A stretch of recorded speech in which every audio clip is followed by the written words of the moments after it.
국민의힘이 노란봉투법, 방송 3법 필리버스터까지 전격 철회를 하면서 이동강 방통위원장 탄핵안 저지에 나서면서 민주당이 혀가 찔렸다 이런 이야기도 나오고 있는데요. 자, 어제 국회 이야기 관련해서 더불어민주당 고민정 최고위원과 말씀 나눠보겠습니다. 최고위원님 안녕하십니까?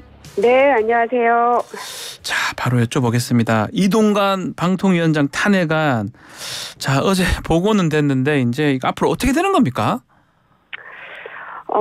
일단 그 이동관 카드로 인해서 노조법하고 이제 방송법이 오랜 수십 년간의 수건이었는데 이제 반대 없이 통과됐다는 점은 꼭 국민들께 말씀드리고 싶고요. 네. 다만 이제 필리버스터를 하겠다는 약속까지도 포기한 걸 보면 완벽하게 이동관 방탄국회를 국민의힘이 만들었다는 지적을 꼭 하고 싶습니다. 예. 그리고 현재 지금 상황이 어떻게 돼 있냐면, 그 탄핵안을 저희가 이제 접수를 시켰지 않습니까? 이제 발의를 하고. 그렇죠. 그러고 국회에서 보고가 있었고요. 보고 후에 72시간이 지나면 이제 폐기가 됩니다. 탄핵안은. 네. 예, 근데 이제 폐기되기 전에 철회하면 동일회기 내에 다시 제출할 수가 있거든요. 아하.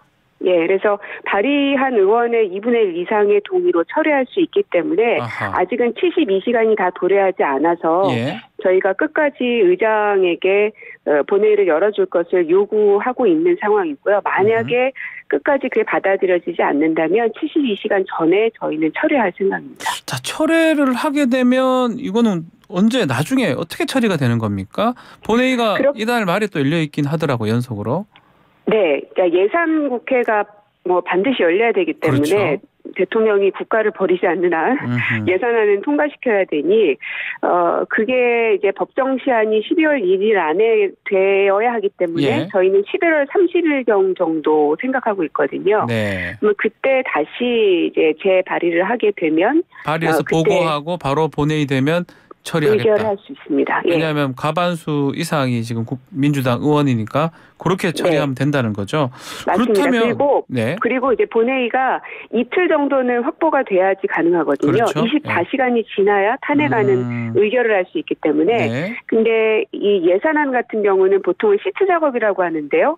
그 실무적인 행정 작업이 보통은 막 15시간 이상씩 걸립니다. 네. 그런 시간을 감안하더라도 이틀은 충분히 열릴 수 있을 걸로 보입니다. 자, 그렇다면 민주당은 왜 이렇게 이동관 방통위원장 탄핵을 해야 된다고 주장을 하는 겁니까? 그냥 한두 차례 이 사람의 뭐 실수라든지 언행의 잘못 때문에 그러는 것이 아닙니다. 한 43일 동안 저희가 쭉 기록을 봤더니 2인 체제로 14건의 안건을 의결한 행위를 했거든요. 네. 이게 5명의 이 합의제 기구인 방통위를 형해화한 것은 말할 것도 없고, 예전에 방통위가 2명으로 운영이 됐던 적이 한 달가량 운영됐던 기록이 있더라고요. 네. 근데 보니까 그때는 단 한 차례도 의결이라는 행위를 하진 않았습니다. 왜냐하면 이제 합의제 기구에 맞지도 않는 의원이와 그 방통위 설치법에 보면 과반수의 그 찬성에 의해서 의결한다, 뭐 이런 게 있습니다. 네. 그러면 물론 제적위원이 몇 명인지가 적혀 있지 않다. 그러므로 뭐 3명도 가능하다라고 옛날부터 저분들은 주장을 하긴 했는데 그거는 이제 그러니까 협의 기구라는 것을 이제 무시한 행위이기도 하지만 지금은 과반수조차도 채우지 않고 있는 2명의 체제이기 때문에 이거는 저는 헌재에 가면은 분명히 그 위헌 판결이 날 거라고 봅니다.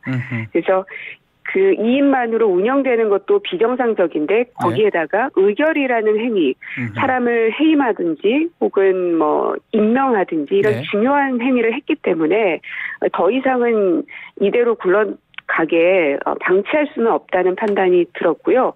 그것 말고도 그 팩트체크 시스템이라고 가짜뉴스 근절한다 그러면서 맞습니다. 방송사들에게 자료 요구한 게 있습니다.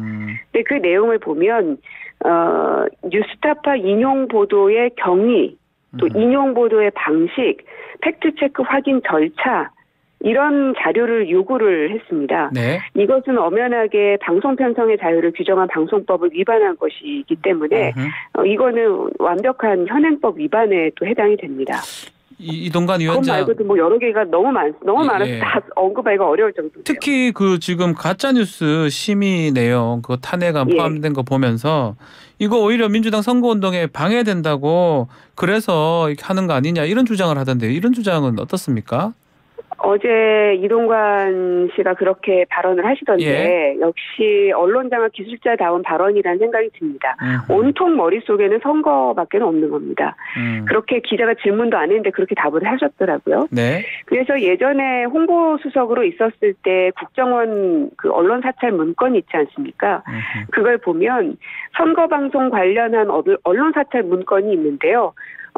이제 좌편향 제작진을 배제하고, 그리고 그러니까 선거방송심의위원회라는 걸 이제 구성하게 되는데, 네. 여기에서도 좌편향 관련자들을 배제하라라는 게 그 문건에 적혀 있습니다. 네. 앞으로도 아마 이대로 또 다시 실행할 것을 염두에 두고 그렇게 발언을 한 것 같은데요. 저희는 뭐 선거든 뭐든 이런 거 상관하지 않고, 언론이 계속해서 장악당하고 탄압당하고 있는 게 수차례 이뤄지고 있는데, 이것을 그대로 두는 건 저희가 입법기구로서 방조하는 것에 해당되기 때문에 더 이상 저희는 이 방조를 묵과할 수는 없다라는 판단인 겁니다. 그 이동관 위원장이 본인은 헌법이나 법률에 뭐 중대한 위반을 하지 않았다라고 하면서 오히려 민주당이 민심의 탄핵을 받을 것이다 이렇게 얘기를 하거든요. 또 이상민 탄핵안 같은 경우도 사실은 헌재에서 좀 그냥 기각이 됐지 않습니까? 이런 데 우려의 목소리는 없는 겁니까? 자기는 위헌의 소지가 없다라는 네. 이야기는 이 탄핵안이 발의되기 전부터도 물어보지 않아도 꼭 그 얘기를 하더라고요. 그 얘기는 자기가 탄핵당할 수도 있다는 것을 계속 염두에 둔 발언으로 보이고요. 예.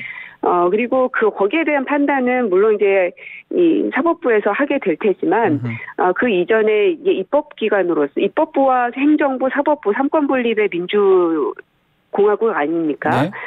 그 안에서 입법부로서 이 법률 위반 행위가 계속되고 있는 이 사안을 저희 국회는 위법이다라고 판단을 내린 겁니다.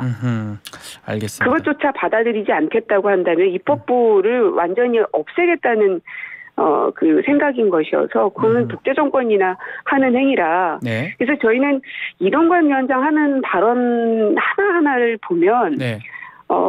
정말 그냥 독재 정권 시절의 사람이 이렇게 오려져서 21세기에 이렇게 올라온 사람 같습니다. 그래서 지금 21세기 사람이 맞나 하는 생각이 굉장히 많이 드는데요. 예. 이미 저는 어제부로 국민들 앞에서는 이동관은 탄핵됐다라고 생각합니다. 수없이 많은 언론단체들 또 시민단체들 또 국민들마저도 인사청문 하기 전부터도 이동관은 인정할 수 없다는 국민 여론이 과반수를 훌쩍 넘었던 걸 기억하실 겁니다. 네. 그럼에도 불구하고 자숙하거나 정상화하려는 노력을 하기는커녕 내가 뭘 잘못했냐? 난 아무것도 잘못하지 않았다. 네. 방통위는 가짜뉴스 근절해도 된다. 법에도 없는 권한을 마구 휘두르면서도 뻔뻔스럽게 대답하는 것은 오히려 국민들의 분노를 더 자극하게 될 것이다. 이미 탄핵된 것이나 다름없다라는 부분 꼭 말씀드리고 싶습니다. 자, 그리고 검사 2명, 손준성, 이정석 검사. 이 네. 사람들을 탄핵안도 지금 이동관 탄핵안하고 운명을 같이 하는 겁니까? 그것도 지금 그렇죠. 그것도 이제 철회를 해야지. 예. 오늘 본회의가 만약 열리지 않는다면 네. 예, 철회를 해야 되는 상황입니다. 아하. 자, 뭐 좀 이런 얘기 계속 나옵니다. 이정섭 검사 같은 경우는 이재명 대표 지금 수사 수원지검에서 하고 있습니다. 그래서 수사의 차질을 좀 빚게 하는 거 아니냐 이런 얘기가 국민의힘이나 또 검찰청에서 나오는 것 같습니다. 어떻게 보십니까? 그런 의도가 있었더라면 더 네. 많은 사람들을 혹은 더 핵심에 있는 사람들을 탄핵하려고 했었겠죠. 네. 그러나 저희는 그런 이유가 아니라 이미 이정석 검사는 그 타인의 범죄 기록이나 수사 기록을 무단으로 열람하고 이것을 자신의 처가 쪽에 제공하는 불법 행위를 명백하게 자행하지 않았습니까? 네. 그걸 알면서도 국민들은 이런 문제가 있으면 바로 기소당하고 바로 법원에 가면서 이제 시달리게 되는데 검사라는 이유만으로 그냥 아무렇지도 않게 있는 것은 용납이 되지 않는 부분이라는 생각이 들고요. 네. 그리고 김학의 재판에 있어서도 증인으로 출석할 사람을 사전에 검사실에서 만나서 이제 면담을 하는데 네. 이걸로 인해서 대법원에서는 증언증이 없다고 판단하면서 무죄 취지로 원심 판결이 파기가 됩니다. 그 판결이 있었죠. 즉, 예. 네, 결국 이제 김학의가 무죄를 선고받는 빌미를 제공한 사람도 이 검사 이정섭이었던 것이죠. 아하. 그러면 이 검사 두 사람도 30일 뭐쯤에 이달 말이나 다음 달 초에 같이 이동관 탄핵안하고 같이 올라가는 겁니까? 네, 뭐 무슨 사안이 있지 않나 저는 그래야 된다고 생각합니다. 같이 간다. 자, 그리고 한동훈 법무부 장관 탄핵안은 안 하기로 한 겁니까? 사실 이제 한동훈 장관이 어디서 그런 얘기를 들었는지 모르겠지만 제가 이제 민주당 지도부에 있지 않습니까? 그렇죠. 지도 최고위원이시니까요. 예. 예. 뭐 당원들이나 아니면 이제 의원들이 3, 3호 모여서 뭐 그런 이야기를 했는지는 그건 저희가 확인이 되지 않고 있고요. 네. 그러나 이제 지도부 내에서 이 사람을 어떻게 할 건가라는 게 뭐 심도 깊게 논의되거나 그러지는 않았습니다. 논의 자체를 하지 않았습니까? 네.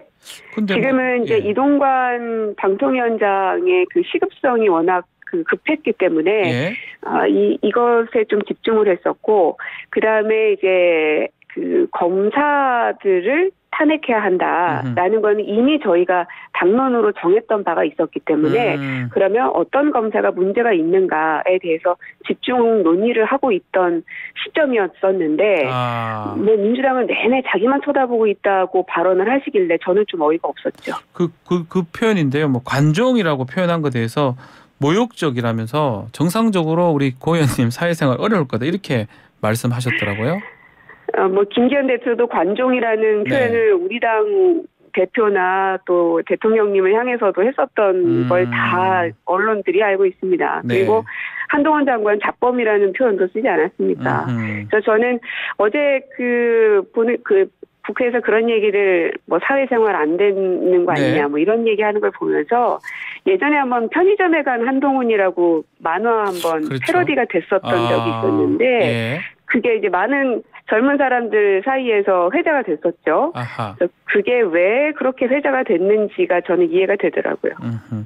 자, 그러면 지금 말씀대로라면 철회를 하고 뭐 다음 한 이틀 정도 있는 2, 3일 있는 본회의에서 다시 올리면 되는 건데 왜 며칠간 이렇게 하려고 필리버스터까지 국민의힘은 철회를 했던 건가요? 어차피 그러면 통과될 건데 나중에.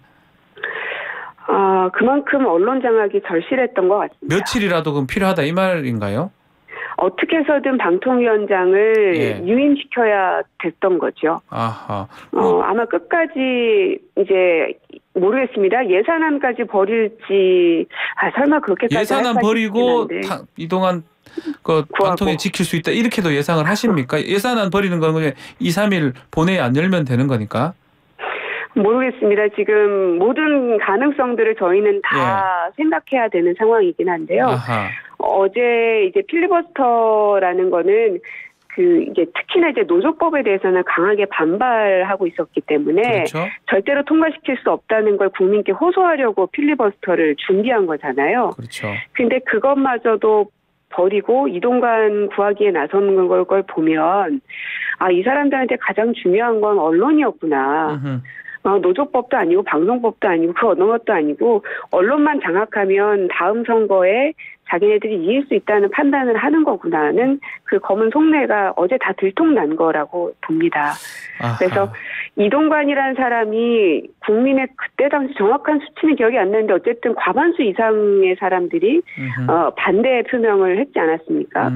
그럼에도 불구하고 끝까지 임명을 했던 것을 보면 또 국정원을 통한 언론장악 문건이 눈앞에 생생히 있음에도 불구하고 임명을 한 걸 보면 이 사람만한 이 언론장악 기술자가 없다고 대통령은 판단했던 거고 국민의힘 의원들조차도 이 사람만한 언론장악 기술자는 없다고 판단을 한 것이죠.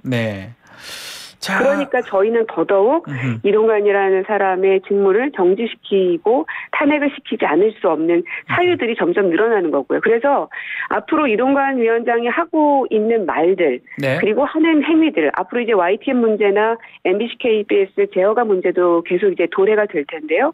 이것들도 다 탄핵의 사유로 하나하나 더 쌓이게 될 거라는 점을 분명하게 말씀드립니다. 자, 당내 이야기도 좀 해보겠습니다. 지금 여러 좀 비명계 의원들이 뭐 12월까지 시한도 얘기를 하면서 탈당의 얘기를 좀 하는 것 같습니다.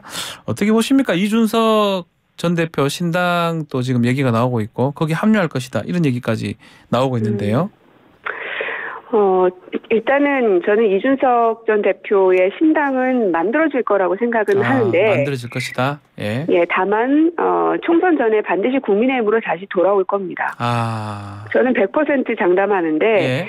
왜냐하면 지난 대선 때에도 그러한 그림을 그리면서 그 대선을 며칠 앞둔 상황에서 큰 그림을 그려냈지요. 네. 티셔츠 입고 사진 찍고 그걸로 실제로 지지율이 출렁거렸습니다. 그런 경험이 있는 사람이기 때문에 이번 총선에서도 반드시 그 카드를 쓸 것이다라고 생각을 하고 네. 이준석 전 대표는 그 본인 스스로의 지지자들이 있는 사람이어서 그냥 단순 캐스팅 보트로 자신의 정치 인생을 걸 사람이 아닙니다. 반드시 국민의힘이라는 거대 정당에 들어와 그 당권을 쥐거나 네. 그 당권을 이용해서 정권을 창출하는 생각에 가 있는 사람이지 단순히 그냥 중간자 역할을 할 사람이 아니기 때문에 네. 반드시 총선 전에 돌아올 것이다. 그러면 그 신당에 합류했었던 민주당 의원이 됐든 뭐 누가 됐든 국민의힘에 갈 것까지 고려하고 지금 판단해야 된다고 생각을 하는 것이죠. 그 비명계 의원들이 그러면 결과론적으로 만약 신당으로 간다면 국민의힘으로 간다는 겁니까 결국은? 그 가능성을 아하. 염두에 두고 판단하셔야 된다는 겁니다. 아하. 그렇기 때문에 예. 저는 움직이는 게 쉽지 않을 거라고 생각하는 겁니다. 또 어쩌면 또 그렇게 될 수도 있기 때문에 움직이는데 신중하게 고려하라 이 말씀이기도 하네요. 예. 알겠습니다. 그럼에도 불구하고 많은 분들이 지금 벌써 접촉이 됐다는 얘기도 하고 있어가지고요. 단순히 만난 거 가지고 네. 가는 것이 기정사실화 되는 것은 아니니까요. 아하. 그리고 이제 민주당에 있는 그 이제 의원들은 네. 어쨌든 이 정치적 행보, 특히나 그 이제 발언하신 분들은 네. 정치적 행보 또 말의 그 약속의 중요성을 굉장히 강조를 많이 해오고 계시면서 우리 민주당의 문제점들을 비판하고 계시잖아요. 네. 예, 그렇기 때문에 본인 스스로의 말, 즉 민주당과 국민의힘을 계속 이 공격하고 또 문제점을 지적해서 과거들의 경험이 있기 때문에 국민의힘으로 네. 옮기는 것까지를 생각하신다면 저는 민주당을 나가시지는 않을 것이다. 알겠습니다. 라고 저는 생각합니다. 오늘 말씀 여기까지 듣겠습니다. 감사합니다. 예, 고맙습니다. 고민정 더불어민주당 의원과 함께했습니다.